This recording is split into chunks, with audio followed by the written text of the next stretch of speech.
Hello student, welcome to our YouTube channel TV mathematics. बच्चों मैं आज आपके साथ डिस्कस करने वाला हूं क्लास 11th की मैथमेटिक्स। बच्चों मैं आज आपके साथ डिस्कस करूंगा चैप्टर नंबर 1 सेट थ्योरी, जो आपका चैप्टर नंबर 1 है बच्चों, समुच्चय का सिद्धांत। ठीक है बच्चों, ये बहुत ही ज़्यादा बढ़िया और इम्पोर्टेंट चैप्टर है। मैं आपके साथ क्लास 11 का जो सिलेबस है बच्चों, उसको मैं आपके साथ डिस्कस कर चुका हूँ। तो अगर आप अभी तक आपने सिलेबस अगर नहीं देखा है क्लास 11 का, तो प्लीज़ जाके देख लीजिए। और आई होप, मैं उम्मीद करता हूँ कि आपके पास बुक, बिल्कुल आप बुक ले लिए होंगे। तो ठीक है, अगर आप बुक ले लिए होंगे तो फिर आपको सिलेबस जाके, मतलब सिलेबस वाली वीडियो जाके देखने आपको कोई आवश्यकता बिल्कुल भी नहीं है। अगर आप बुक नहीं लिए हैं तो फिर आप जाकर देख सकते हैं उस लेक्चर को। ठीक है।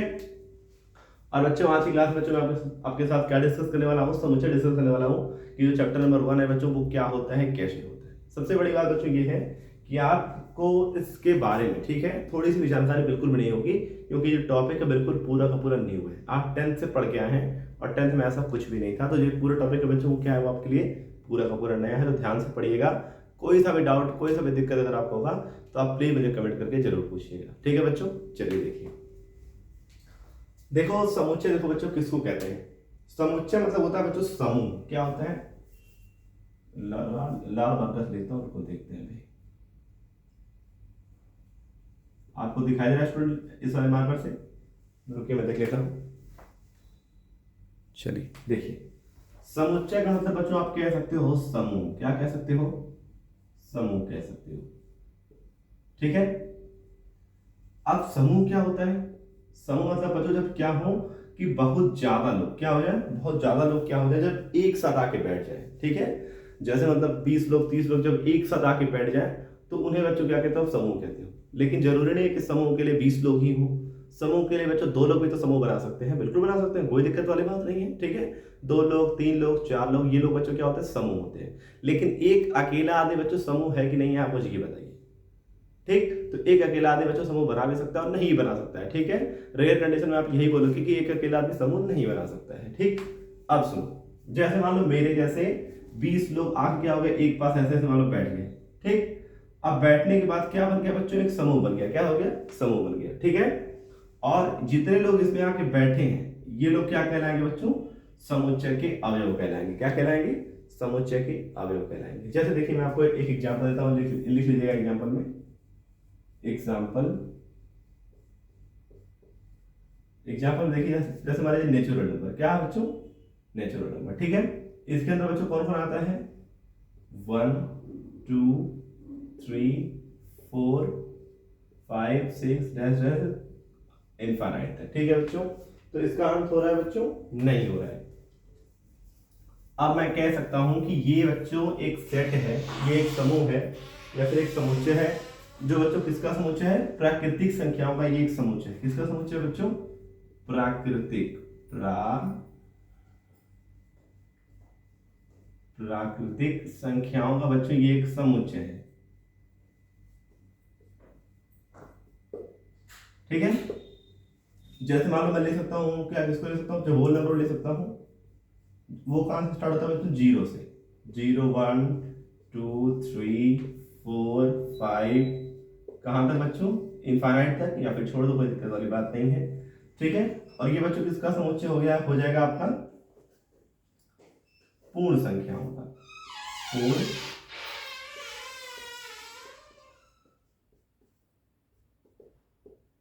संख्याओं का।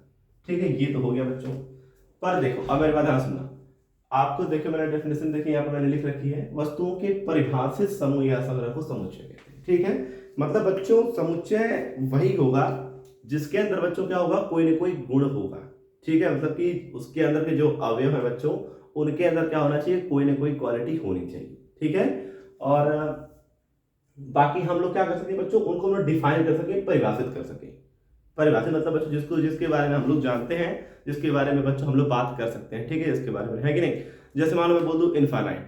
अब तुम बताओ इनफाइनाइट के बारे में तुम क्या ही बात कर पाओगे, किसी से क्या बात करोगे बताओ? नहीं बात कर पाओगे। मैं तुमसे बोल दूं कि दुनिया के बेस्ट सबसे दुनिया के बेस्ट सबसे अच्छे लोग या फिर अच्छे आदमी जिनका दिमाग बहुत तेज चलता है। अब दुनिया में ऐसे 10 आदमी आप किसको किसको खोजोगे जिसका दिमाग सबसे तेज चलता है? नहीं खोज सकते हो, सिंपल सी बात है। ठीक है। दुनिया के फिर 10 आदमी, ठीक, जिनकी आंख की रोशनी सबसे तेज है, ठीक है, अब ये सब बच्चों संग्रह तो है, पर इनको खोजना क्या है, मुश्किल है, थोड़ा सा अनडिफाइंड की तरह काम करेगा ये। ठीक है, इसको डिफाइन नहीं किया जा सकता है। जैसे मैं बोल दूं कि खतरनाक जानवरों का समूह, अब मुझे बताओ कि खतरनाक जानवरों के समूह बच्चों कितने जानवर आ सकते हैं, पता नहीं कितने कितने जानवर आ सकते हैं, 10 जानवर, 20 जानवर, 25 जानवर, 50 जानवर, हो सकता है 1 लाख जानवर भी आ सकते हैं। ठीक है, तो ये बच्चों क्या है, पूर्ण परिभाषित शब्द नहीं होता है। ठीक है, तो डेफिनेशन देखिए साफ साफ है कि वस्तुओं के परिभाषित समूह को, मतलब बच्चों जिसकी हम लोग क्या कर सके, जिसके बारे में मतलब एक ऐसा समूह जो क्या हो बच्चों, डिफाइन हो, क्या हो, डिफाइन हो, जिसको जिसके हम लोग क्या कर सके, डिफाइन कर सके, उसी संग्रह को बच्चों क्या कहते हैं हम लोग, समुच्चय कहते हैं।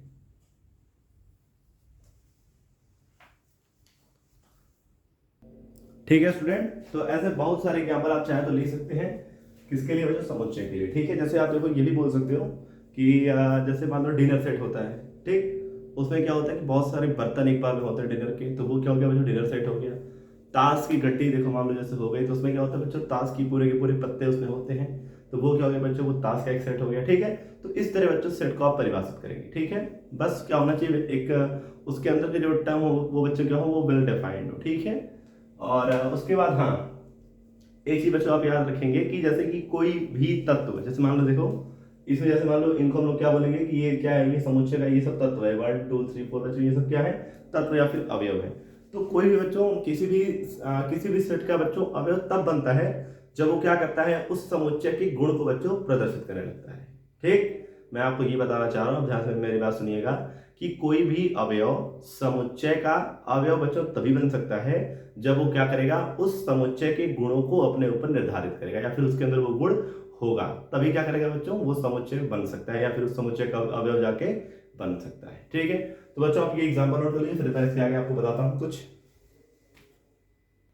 ठीक है बच्चों, अब देखिए एक बात आप याद रखेंगे कि क्या याद रखेंगे कि बच्चों जो समुच्चय होता है, क्या होता है समुच्चय, उनको हमेशा क्या होता है, अल्फाबेट के कैपिटल लेटर के द्वारा प्रदर्शित किया जाता है। ठीक है, ठीक है, या फिर ऐसे लिख सकता हूं, अंग्रेजी के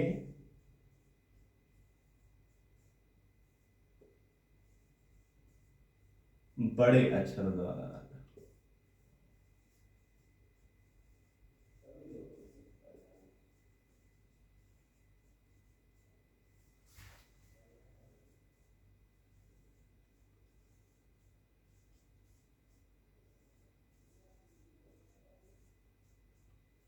ठीक है ना, जैसे मान लो आप बोल सकते हो नेचुरल नंबर, देखो कैपिटल एन, ठीक है, होल नंबर डब्ल्यू, ठीक है, और आप बोल सकते हो फिर या फिर कोई सेट मान लो है, तो मान लो वो ए है, बी हो गया, सी, ऐसे कुछ भी हो सकते हैं, लेकिन याद रखिए जो लेटर होंगे बच्चों वो क्या होंगे, वो हमेशा कैपिटल ही होंगे।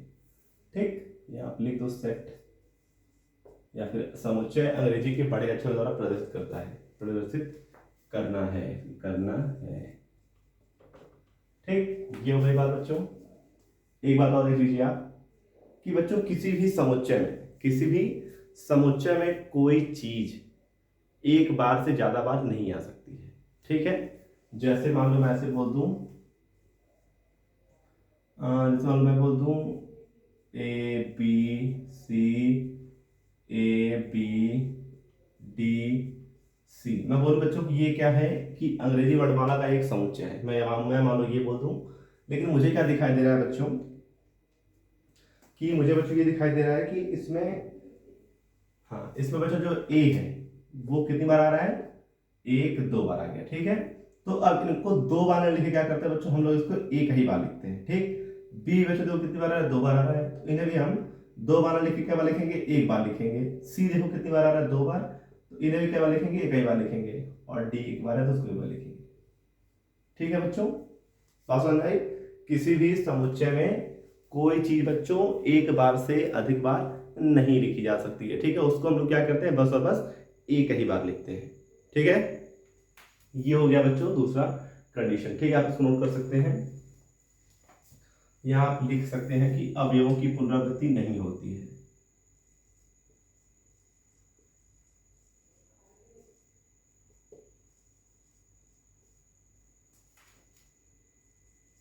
पुनरावृत्ति नहीं होती है, नहीं होती है।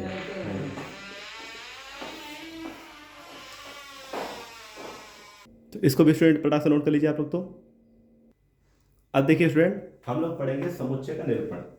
समुच्चय का निरूपण बच्चों दो तरीके से किया जाता है, जिसमें पहला मेथड होता है बच्चों तालिका या फिर रोस्टर विधि। ठीक है, इसमें देखो क्या होता है कि जैसे मैं क्या करूं कि समुच्चय के सभी अवयवों को, ठीक है, सभी अवयवों को, ठीक है, लिख दूं हिंदी में या फिर आप नोट कर या फिर अपने हिसाब से लीजिएगा। ठीक है, सभी अवयवों को मैं क्या करूं कि जो मेरा होता है बच्चों कैरी ब्रैकेट, ठीक है, करली ब्रैकेट जो होता है ये वाला, सभी अवयवों को मैं एक करली ब्रैकेट के सारे क्या कर दूं, उसके अंदर बंद कर दूं। जैसे मान लो मैं 1 2 3 4 5 डैश डैश डैश, इन्हें क्या किया बच्चों, मैंने इसको अंदर क्या कर दिया, बंद कर दिया। ठीक है, किस ब्रैकेट के सारे बच्चों, करली ब्रैकेट यानी फिर महिला कोष्ठक के सारे। ठीक है, तो इसे बच्चों क्या कहते हैं, आप इसको ही बोलेंगे आप रोस्टर विधि। क्या बोलेंगे, रोस्टर विधि, इसे बोलेंगे आप रोस्टर विधि। ठीक है, आप चाहे तो इसको नोट कर सकते हैं कि जब हम अवयवों को, ठीक है, जब हम समुच्चय के सभी अवयवों को मझले कोष्ठक के अंदर एक साथ रख के कोष्ठक लगा देते हैं तो उसे ही हम लोग रोस्टर या फिर तालिका विधि कहते हैं। इसको, इसी को बच्चों हम लोग तालिका विधि भी कहीं कहीं कहते हैं। ठीक है, और इसी को क्या कहते हैं, रोस्टर विधि भी कहते हैं। ठीक, अब बच्चों हम लोग दूसरी विधि पढ़ेंगे, समुच्चय निर्माण विधि। ठीक है, परिभाषा मैंने लिख दी है बच्चों, आप इसको फटाक से नोट कर लीजिए। ठीक है, अपनी कॉपी में। और ये बच्चों ऐसा एक एग्जाम्पल नोट कर लीजिएगा, जैसे करके। ठीक है, इसको जैसे, ठीक है, नोट कर लीजिए फटाक से इसको। तो अब देखिए स्टूडेंट, ये आपकी दूसरी विधि है, इसको बच्चों हम लोग कहते हैं गुण विधि या फिर समुच्चय निर्माण विधि। ठीक है, जब किसी समुच्चय को बच्चों उनके गुणों के आधार पर लिखा जाता है। किसके आधार पे, उनके गुणों के आधार पे। और गुण कैसे प्रदर्शित होने चाहिए बच्चों, कि उस समुच्चय के अंदर बच्चों जितने भी अवयव हैं, उस समुच्चय के अंदर बच्चों जितने भी अवयव हैं, उन सभी अवयवों के अंदर क्या होना चाहिए बच्चों, एक जैसा गुण होना चाहिए। ठीक है, और उसके बाद क्या करते हैं बच्चों, हम लोग उन्हीं गुणों के आधार पर क्या करते हैं, उनको हम लोग एक समुच्चय बना के लिख देते हैं। ठीक है, और किसमें लिखते हैं, मझले कोष्ठक के अंदर लिखते हैं। तो उसे हम लोग क्या कहते हैं बच्चों, गुण विधि या फिर समुच्चय निर्माण विधि कहते हैं। जैसे देखो, जैसे ये बच्चों आपकी रोस्टर विधि है। इस तरह बच्चों आप रोस्टर विधि में ऐसे लिखते हो, लेकिन अगर आप इसको चाहो किस विधि में लिखने का, इस विधि में लिखने का, तो आप इसको ऐसे लिखोगे, a बराबर x डैश x एक धन पूर्णांक है। ये जो बच्चों x है, ये x, ये क्या है बच्चों, ये a के सभी अवयवों के लिए है, याद रखिएगा हमेशा। ये जो x है बच्चों, ये क्या है, a के सभी अवयवों के लिए एक जैसा काम करेगा। ठीक है, ऐसे बहुत सारे एग्जाम्पल ले सकते हैं। जैसे मान लो मैं ले सकता हूं कि b बराबर 1 3 5 7 9। अब आप क्या करो, सबसे पहले ध्यान से देखो कि इसके अंदर बच्चों कौन सा गुण है। ये जो अंदर जो बच्चों डिजिट लिखे गए हैं वो कौन सा डिजिट है। तो अब आप ध्यान से देखोगे बच्चों, तो आपको समझ में आया कि ये बच्चों क्या है, एक ऑड नंबर है। क्या है, ऑड नंबर, जिसको हम लोग विषम संख्या कहते हैं। ठीक है, तो इसको बच्चों बताइए मैं कैसे लिख सकता हूं। इसको मैं लिखूंगा इस तरह, देखिए मैं लिखूंगा b बराबर, मैं मानता हूं ये सभी लोग क्या है, x है, तो मैं इसको लिखूंगा x डैश x, क्या है, एक विषम संख्या है।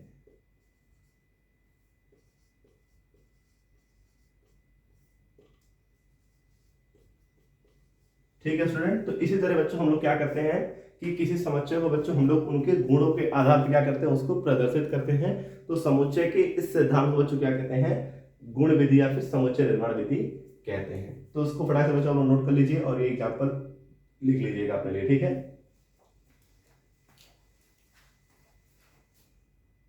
ठीक है स्टूडेंट, तो ये रहा आपका होमवर्क। आप लोग इसको मुझे बताइए कमेंट करके कि इसको बच्चों समुच्चय निर्माण विधि में कैसे लिखा जाएगा। ठीक है, और सुनिए लास्ट टॉपिक बच्चों आपका है क्रम, जिसको हम लोग ऑर्डर बोलते हैं। ठीक है, तो बच्चों किसी भी समुच्चय को आप बच्चों किसी भी क्रम में लिख सकते हैं, उस समुच्चय के ऊपर बच्चों कोई प्रभाव नहीं पड़ता है। ठीक है, जैसे देखो बच्चों, समुच्चय आपका ए बी सी, मान लो कोई एक समुच्चय है, जैसे मतलब ए बी सी उसके अंदर के अवयव है। ठीक है, तो ए बी सी बच्चों उसके अंदर के अवयव है। तो बच्चों अब आप क्या करो, इन अवयवों को बच्चों आप किसी भी तरह लिख सकते हो। ठीक है, बी को पहले, सी को बाद में, ए को बाद में, इस तरह या फिर इस तरह या फिर इस तरह। बस होना क्या चाहिए कि जो अवयव इसके अंदर है वही इसके अंदर होना चाहिए, वही इसके अंदर और वही होना चाहिए इसके अंदर। ठीक है बच्चों, तो अगर इस तरह का सिस्टम अगर है तो वो सभी समूचे आपस में क्या होते हैं, इक्वल होते हैं। ठीक है, और मैं आपको लिखवा दिया हूं, किसी समुच्चय के अवयवों को किसी भी क्रम में लिखा जा सकता है और इससे समुच्चय पर कोई प्रभाव नहीं पड़ता है। ठीक है बच्चों, तो बस आज की लेक्चर में इतना ही रहेगा। ठीक है,